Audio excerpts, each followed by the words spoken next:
अस्सलाम वालेकुम। Anees astro world पे आपको खुशामदीद कहता हूँ अपने सिखाने के सिलसिले में।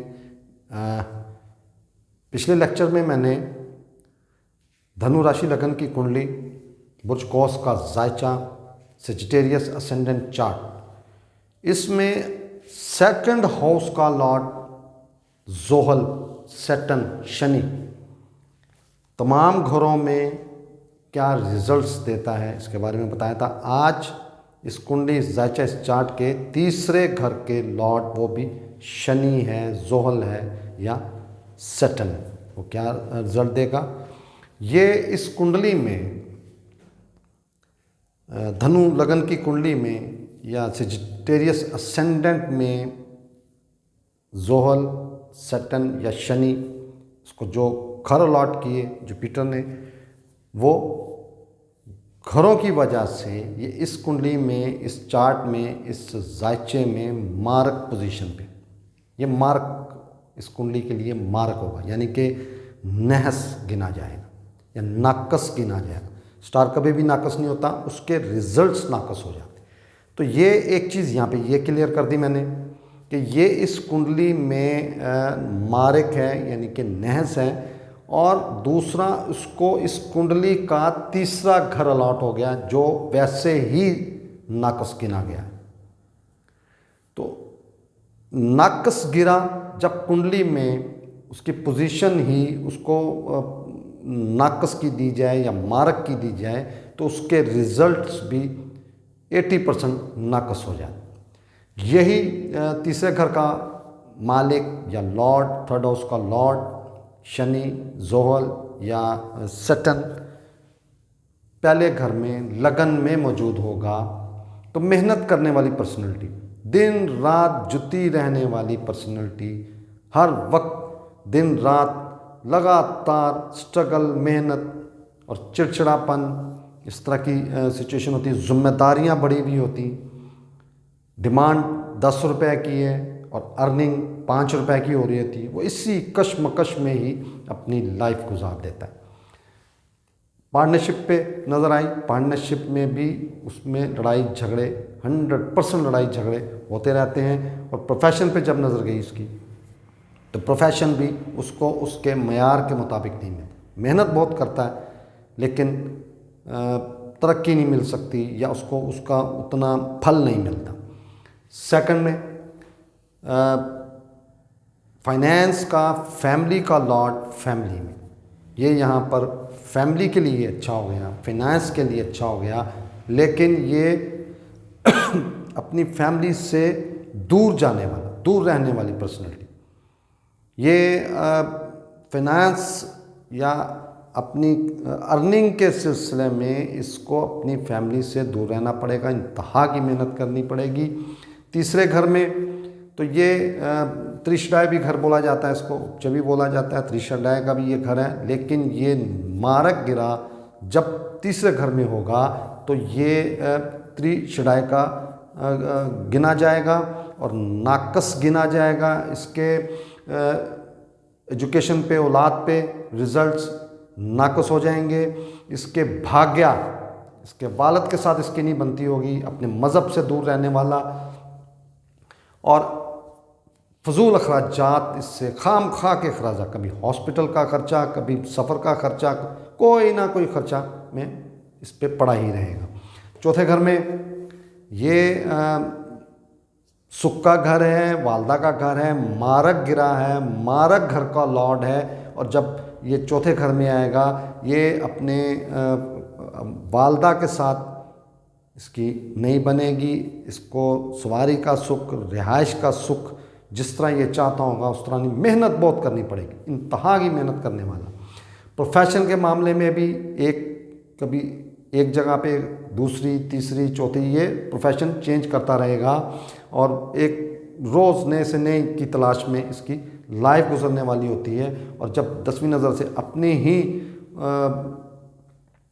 शख्सियत को, लगन को देखेगा तो ये उसमें भी तकलीफ़ें, परेशानियाँ और बीमारियों की वजह बन सकता है। पांचवें घर में एजुकेशन का घर है, औलाद का घर है, प्लानिंग का घर है, लव रोमांस का घर है, मारक गिरा है, त्रिकोण में बैठ गया, इसकी ताकत में, इसकी एनर्जी में इजाफा हो गया। त्रिकोण घर, मैंने पिछले लेक्चर में बताया आपको, बहुत अहम घर होते हैं। ये कुंडली की जान होते हैं, लाइफ मजबूती होती है। तो एक मारक गिरा का त्रिकोण घर में आना और फिर यहाँ पे नीच हो जाना, डेबिलिटेटेड हो जाना या फ़कीर हालत हो जाना, इंतहाई नाकस हो गया औलाद के लिए, एजुकेशन के लिए, ये प्लानिंग के लिए, और ये बहुत ही नाकस असरात देने वाला, पार्टनरशिप तबाह कर देगा। अनसर्टेन गेन या डिज़ायर्स, बड़े बहन भाई, ये उनके लिए भी नाकस हो गया। फाइनेंस और फैमिली के लिए भी नाकस हो गया, बल्कि नाकस तरीन हो गया। ये अपनी फैमिली से दूर जाने वाला, अपनी फैमिली का एंटी चलने वाला, उनको आप ये कहने का बुरा भला कहने वाली पर्सनैलिटी होगी। और ऐसे लोग अक्सर अकेले रह जाते, इनकी फैमिली इनको छोड़ जाती, इनकी हत्ता कि इनकी औलाद तक इनको छोड़ जाती। आपने सोसाइटी में कई ऐसी पर्सनैलिटीज़ देखी होंगी। छठे घर में नाकस घर, त्रकेश घर या त्रिक घर इसको बोला जाता है। छठा, आठवां, 12वां इंतहाई नाकस घर। कंपटीशन बढ़ गया, कर्ज़े बहुत लेता है ऐसी पर्सनैलिटी। ये हमेशा दुश्मनों में घिरा हुआ होता है, मुखालफिन में घिरा हुआ होता है। अगर जॉब कर रहा है तो जॉब के मामला भी उलट पड़ जाते हैं, ये जो चाहता है वैसा रिज़ल्ट नहीं मिलता। ऑलरेडी ये तीसरे घर का मालिक है, मेहनत इंतहा की, दिन रात मेहनत करने वाला, लेकिन वही बात आ जाती है, बार बार रिपीट कर रहा हूँ कि इंतहा से ज़्यादा मेहनत लेकिन फल बहुत कम। यहाँ से सातवीं नज़र फजूल अखराजात, हॉस्पिटल, थाना कचहरी, फजूल सफ़र। और तीसरी नज़र सडनली होने वाले वाक़, एक्सीडेंटली या एक्सीडेंट होने के वाक़यात बढ़ जाते हैं। अपने छोटे बहन भाइयों के लिए भी ये नाकस हो गया, जिम्मेदारियां भी ये अच्छे तरीके से पूरी नहीं कर पाते। सातवें घर में ये पार्टनरशिप का घर है, मारक गिरा है, नाकस रिजल्ट देने वाला गिरा स्टार है ये। और पार्टनरशिप से जब पर्सनैलिटी को देखेगा तो पर्सनैलिटी को ही हिट कर जाएगा। ऐसी पर्सनैलिटी ये अपनी पार्टनरशिप के साथ, इसकी अपने पार्टनर के साथ इसकी नहीं बनती, और ये लड़ाई झगड़े करने वाले मशहूर होते हैं। ये घुल मिल कर रहने वाली पर्सनैलिटी तो लड़ाई झगड़े करने में ये मशहूर होते हैं। आठवें घर में यहाँ पर ये सडनली होने वाले वाक़यात, एक मरतबा फिर अपनी फैमिली और अपने फाइनेंस को हिट किया इसने, और यहाँ से प्रोफेशन को, अपने प्रोफेशन को हिट करती है, नुकसान करती है। ये ऐसी पर्सनैलिटीज़ होती हैं यहाँ पे बैठ के ये जो अपने ही अदारों को फाइनेंशियल मैटर्स में नुकसान पहुँचाते हैं और बदनाम होते हैं। इस हद तक ये नाकस हो जाता है यहाँ पे। नौवें घर में मज़हब से दूर हो गया। ऐसी पर्सनैलिटी मज़हब बदल लेती, अपना जो भी इसका मज़हब है उसको बदल सकती है। ये अपने वालिद के एंटी चलने वाला, वालिद को बुरा भला कहने वाला, ये यहाँ से छोटे बहन भाइयों के लिए सख्त नुकसानदेह, उनके लिए अच्छा नहीं होता, नुकसान करने वाला, और एजुकेशन और औलाद के लिए भी ये बेहतर नहीं हो सकता। प्रोफेशन में बैठ गया, 10वें घर में आ गया। ये प्रोफेशन के मामले में बहुत ज़्यादा स्ट्रगल करनी पड़ती है इनको अपना आप दिखाने के लिए। प्रोफेशन के लिए ये कर्म का घर भी है। यहाँ मारक गिरा, और ख़ास तौर पर शनि मारक हो जिस कुंडली में, और एक अच्छे घरों में मारक या नाकस रिजल्ट दे रहा हो, तो वो उस बंदे के कर्म भी उलट कर देता है, गलत कर देता है, नाकस कर देता है। और प्रोफेशन तबाह, सामने वालदा है, वालदा के साथ भी नहीं बनेगी, वालदा का सुख नहीं मिलता, ज़ाती सवारी, ज़ाती रिहाइश का सुख नहीं मिलता।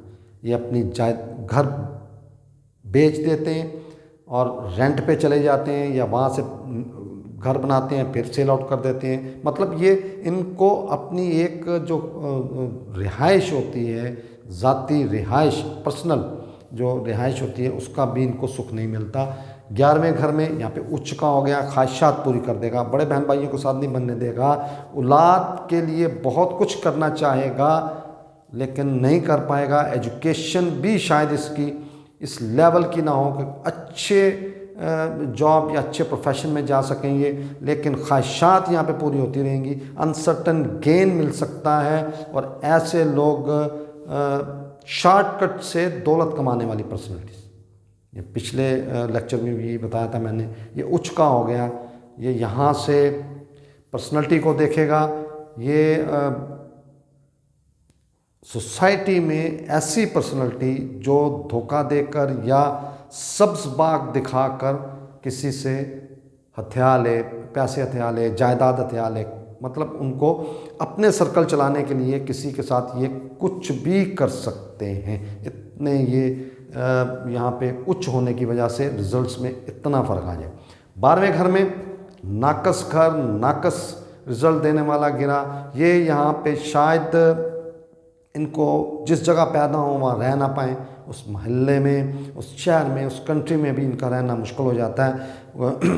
काम इस तरह के किए होते हैं कि इनकी बदनामी इनके साथ साथ होती है, फैमिली भी इनको अच्छा नहीं समझती। ऐसी पर्सनैलिटी को हॉस्पिटलाइज हो सकते हैं, जेल जा सकते हैं, इन पे बहुत ज़्यादा केसेस हो सकते हैं। कंपटीशन और मुकदमात की वजह से, कर्जा लेने की वजह से ये बहुत परेशान रहने वाली पर्सनैलिटी। तो आज मैंने ये धनु राशि लगन की कुंडली, बुर्ज कौस का जायचा, सेजिटेरियस असेंडेंट इसको आज मुकम्मल कर दिया। नेक्स्ट में इंशाल्लाह आपको कैप्रिकॉर्न असेंडेंट, बुर्ज जद्दी का जायचा या मकर राशि लगन, उसके बारे में इंशाल्लाह आपको बताऊँ। बहुत शुक्रिया। अस्सलाम वालेकुम।